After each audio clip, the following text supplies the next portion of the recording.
Pagbasa ng pantig pa, pe, pi, po, pu.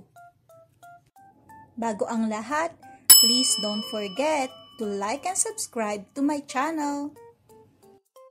Kamusta mga bata? Ako ulit ito ang iyong teacher, Riri.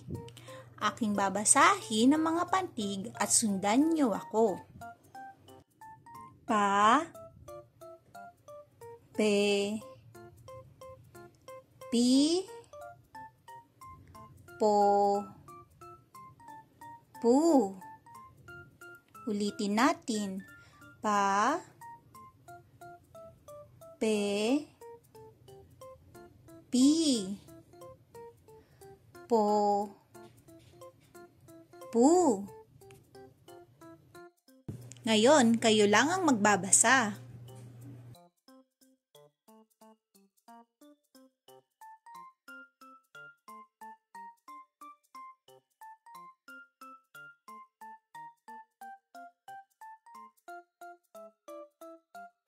Good job!